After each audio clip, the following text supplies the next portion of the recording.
good, y'all? Today I'm just going to talk a little bit about the importance of checking in your relationship. What do I mean by checking in? Well, my husband actually initiated this a few years ago, and we've just kept it a part of our routine. Ever so often, he'll ask, "Hey, babe, let's check in. How are things? How are we? Are you happy? Is there anything that I can do to be better for you?" And I give him feedback, and then I flip it, answer those same questions, and we take it from there. I'll be the first to say, it is not easy to sit and listen when there is an area where I've been struggling or where I fell off in. It's not easy. It's not easy for anybody to sit and listen to constructive criticism. But at the end of the day, it's imperative. Your relationship depends on your ability to sit and listen with an open heart and mind to what it takes to keep your significant other happy and content. It's imperative to the evolution of your relationship. It's very easy in a relationship, especially when you've been together for a long time. It's very easy to fall into a routine where you're not connecting, where you're just going through the motions of life. You're going through doing what it takes to get through the day. You're going from one day to the next with minimal communication. You may be feeling or thinking certain things, but you're just set. You've just accepted it, and you've just gone on with it. That's not the way it should be. It's very important that you and your partner sit down and have those tough conversations. Your relationship definitely depends on it. Also, just because you guys have a disagreement about something, it doesn't have to be like a knockdown, drag out, screaming, shouting match. A disagreement is just that. It's a difference of opinion, a difference of viewpoint, difference of perspective. That's all disagreement is. But it's the way that you address it. It's the way that you communicate regarding that point or whatever it is that you're disagreeing about. It's the way that you handle it, the way you address it, that can make or break the relationship as time progresses. The best advice I think I could give regarding disagreements in a relationship is to seek first to understand. Everybody wants to drive their point home. Everybody just wants to say what they want to say. They want to be understood. But guess what? Let me pitch it to you this way, all right? What if both parties in the relationship decided to say, okay, I know I have strong feelings about XYZ, but forget what I'm thinking right now. You go ahead. You go first. Tell me what it is that is bothering you. Tell me what it is you're upset about. And I'm going to listen with an open heart and mind, because I want to understand so that we don't ever have to deal with this again. If both of you had that same mindset, your relationship will be unstoppable.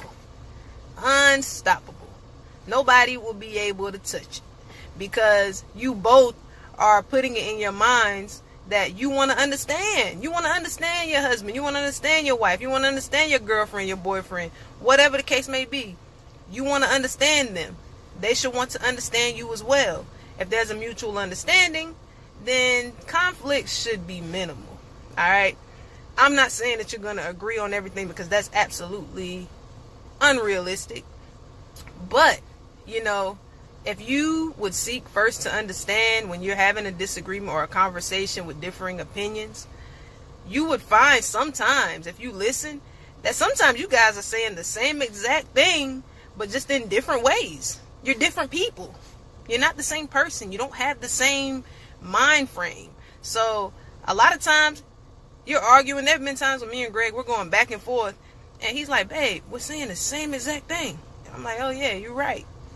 Okay, so what can we do moving forward so that we don't end up here again?" That's all a disagreement is a conversation. It's communicating with the intent to understand and to walk away with a better understanding of each other. All right, so that you guys can move forward in unity and in peace. All right. The last thing I want to touch on is apologizing. If your significant other comes to you and says, hey, you really pissed me off when you did XYZ or when you said XYZ, I didn't like that. The first thing you should do is take a deep breath, chew on it, swallow it, whatever it is you need to do, and own it. The first thing out of your mouth should not be you being dismissive or taking away from what they said or trying to explain it. Don't do that. The first thing you should do, because what's important here is that the person that you love said that you did something to upset them or hurt them or piss them off. That's what's important right now. And what you need to figure out is what you can do to avoid doing that again in the same way. So the first thing you want to do is take ownership of it, because I'm just gonna jump out the window and say it was not your intention to upset or offend them, because that's not what love is. So obviously it wasn't your intention. Hey babe, you know what? I didn't mean it that way. I apologize. What can I do to fix it? What do I need to do moving forward? That's what it's all about, and I'll be the first to admit, I hate apologizing. I don't like being wrong. Nobody likes being wrong. I hate apologizing. But I do it because I love my husband and my marriage more than I hate apologizing. You feel me? And in my relationship, my husband is the guy who just wants to live life peacefully. He's not really the type to always be bringing things up or telling me what I did wrong. He's not that guy. So in the event that he comes to me with something I did to upset or offend him, I'm listening, because obviously it really pissed him off or really offended him or really upset him for him to come to me with it. Because there's a lot of things that he just let slide off his shoulder. You know what I mean? He's just a real chill dude like that. So again, I love him and my relationship more than I hate apologizing. It's not 9 times out of 10, the issue was not worth your relationship. And if it's not worth your relationship, you need to be sitting down with one another trying to figure out, where do we go from here? How do we fix it? But anyways, that's all I have for you guys today. I hope you can walk away with some tools that will help you in your marriages, in your relationships, whatever the case may be. Help you get better, help keep the families together, and help your marriage and your relationship evolve and grow.